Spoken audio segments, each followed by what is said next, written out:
Good morning. This is Driving with the Myles. I'm a state certified instructor. I teach teens and adults. Today, we're going to continue on and ask some questions about ADHD and ADD. So I want to continue this discussion and feel free to join in. This affects millions of people, teens and adults. So let's go ahead and get into it. List 6 ways you can modify your behavior with dealing with ADHD or ADD.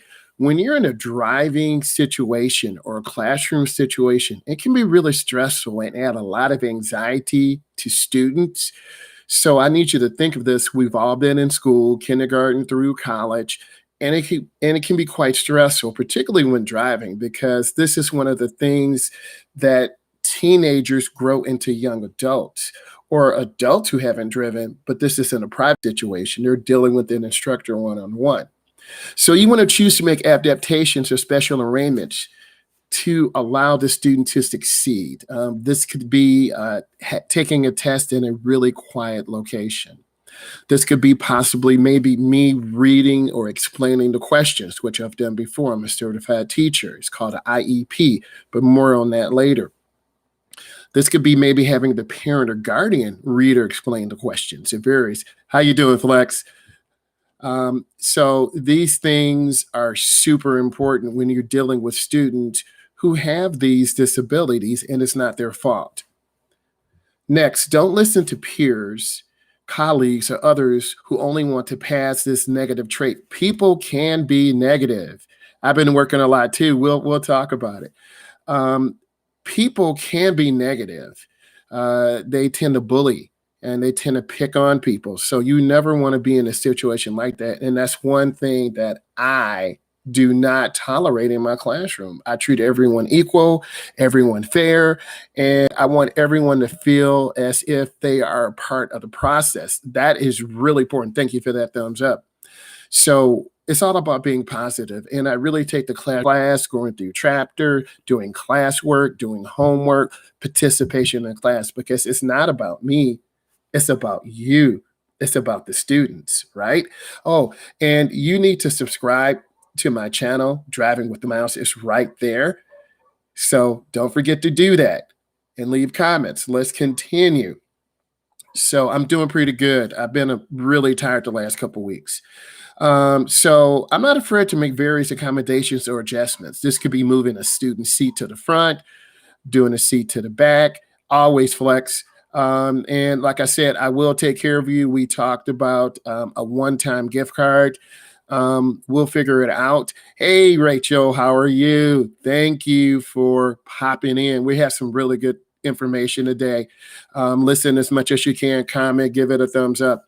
But I take the classroom environment seriously, and I really want to make it very special for students because this is a once in a lifetime thing. And if I do a really good job, students will remember me for the rest of their life. If I do a crappy job, oh, I hated the driving experience. It was terrible.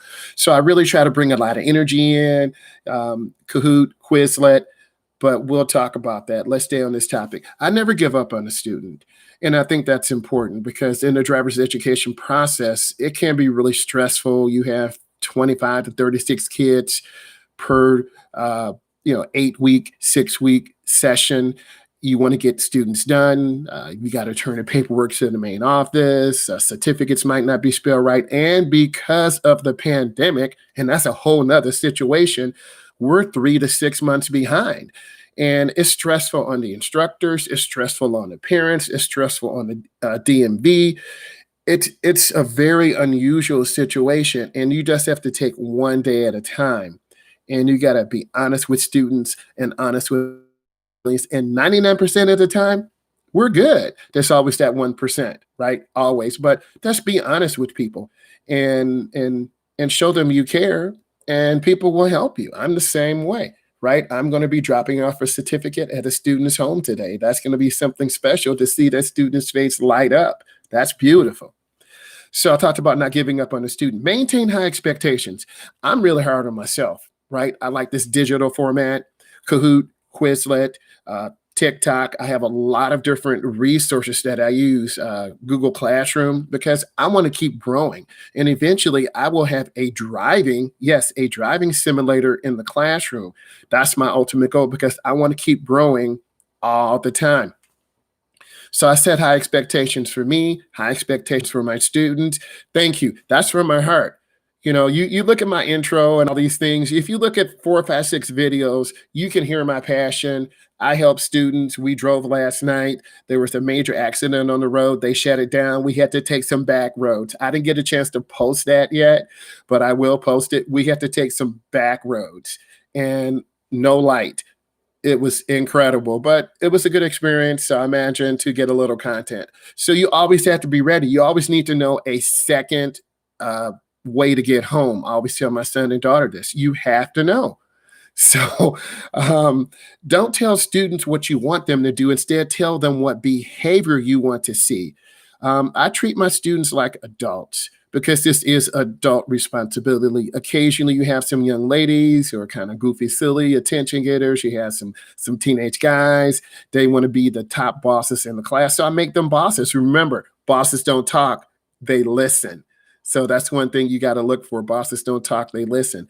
And I try to have that energy. I give them responsibility. You can't ever judge a student uh, by what you appear to see. Some students are really quiet, they're listening. Some students are very energetic and social.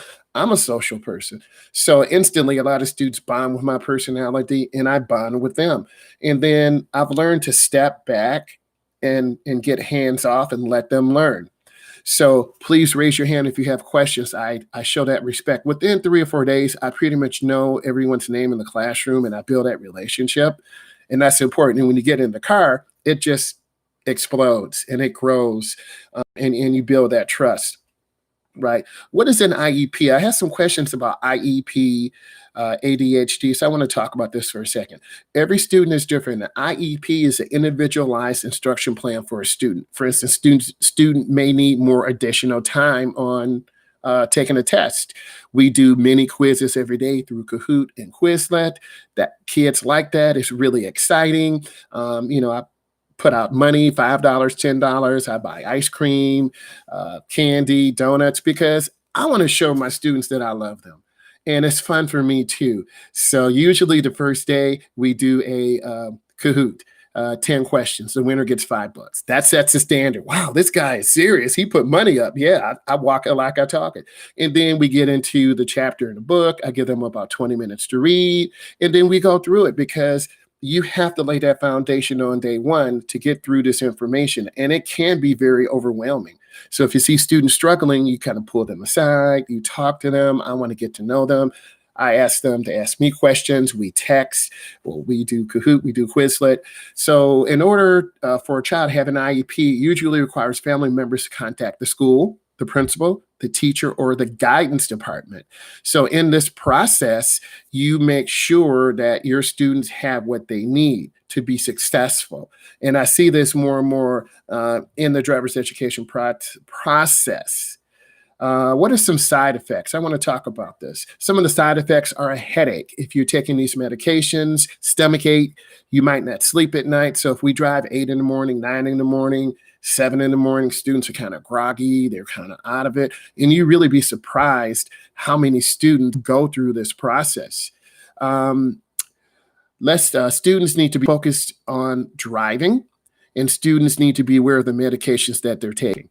So in summary, I'm a driver's education instructor. I teach teens and adults. If you haven't already done so, right up here, this is my website, Driving with Myles. I need you to subscribe to that. I teach teens and adults. I do examinations in the classroom. I turn in this paperwork to the main office. I do segment 1, segment 2, and private drives. Thank you. I appreciate the love and support. I will be going on later today. God bless you.